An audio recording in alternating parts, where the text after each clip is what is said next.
নমস্কার বন্ধুরা, আজকে আমি মাত্র 2 পিস পাউরুটি দিয়ে আপনাদের পুরো পরিবারের জন্য মিষ্টির একটা রেসিপি করে দেখাবো। আশা করি এই রেসিপিটা দেখার পর আপনাদের ভালো লাগবে। তো মিষ্টি বানাবার জন্য একটা কড়াইতে দিয়ে দিচ্ছি 1/2 লিটার দুধ। এবারে গ্যাসের ফ্লেমটা বাড়িয়ে দিয়ে এই দুধটা খুব ভালো করে জাল দিয়ে একটু ঘন করে নিতে হবে। দেখুন দুধটা জাল দিয়ে কিন্তু আমি অনেকটা ঘন করে নিয়েছি। এখন আমি এর মধ্যে দিয়ে দিচ্ছি খেজুরের গুড়।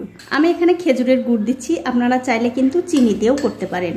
এবারে গুড়ের সঙ্গে এই দুধটা আবারও খুব ভালো করে জাল দিয়ে নিতে হবে। যতক্ষণ না আর একটু শুকনো শুকনো হচ্ছে ততক্ষণ কিন্তু জাল দিতে হবে।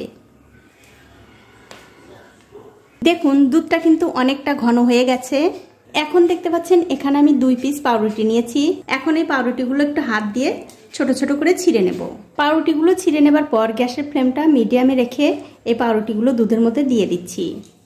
তার সাথে দিয়ে দিচ্ছি আমি একটু নারকেল কোড়া, এতে করে এই মিষ্টিগুলো খেতে আরও বেশি ভালো লাগবে। তারপর এর মধ্যে দিয়ে দিচ্ছি একটা সাদা এলাচ। এবারে সব কিছু খুব ভালো করে এই দুধের সঙ্গে মিশিয়ে নিতে হবে। দেখুন দুধের সঙ্গে পাউরুটি মিশিয়ে কিন্তু আমি অনেকটা শুকনো শুকনো করে নিয়েছি। এখন এর মধ্যে দিয়ে দিচ্ছি 1 চামচ ঘি। তারপর আবারও খুব ভালো করে এই ঘিয়ের সঙ্গে পাউরুটিটা মিশিয়ে নিতে হবে। মিশিয়ে নিয়ে আরও একটু সময় রান্না করতে হবে। দেখুন ঘিটা দেওয়ার পর আরও 2 মিনিট মতো আমি এটা রান্না করে নিয়েছি। আর দেখতেই পাচ্ছেন অনেকটা শুকনো শুকনো হয়ে গেছে। এখন আমি গ্যাসের ফ্লেমটা বন্ধ করে দিয়ে এটা আমি অন্য একটা প্লেটে তুলে নিচ্ছি।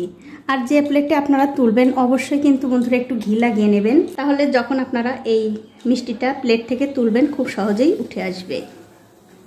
এখন আমি ওপর দিয়ে একটু সমান করে দিচ্ছি যাতে দেখতে ভালো লাগে।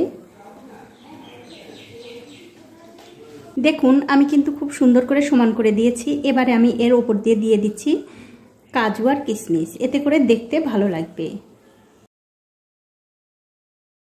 এখন আমি এটা কিছুক্ষণ রেখে দেব একটু ঠান্ডা হওয়ার জন্য। দেখুন এটা কিন্তু আমি খুব ভালো করে ঠান্ডা করে নিয়েছি। এবারে একটা ছুরি দিয়ে খুব সুন্দর করে ছোট ছোট পিস করে কেটে নেব যাতে একদম দেখতে সন্দেশের মতো লাগে। দেখুন ছোট ছোট টুকরো করে কেটে নিয়েছি। এবারে আপনাদের একটা ভেঙেও দেখাচ্ছি কতটা সুন্দর হয়েছে। দেখুন এটা দেখতেও যেমন সুন্দর, খেতেও কিন্তু বন্ধুরা অসাধারণ লাগে। একদিন হলেও বানিয়ে দেখতে পারেন। তো বন্ধুরা আমার আজকের এই পাউরুটি দিয়ে মিষ্টি রেসিপিটা যদি আপনাদের চোখের ভালো লাগা থেকে মন পর্যন্ত পৌঁছে থাকে অবশ্যই একটা লাইক, কমেন্ট আর শেয়ার করতে ভুলবেন না।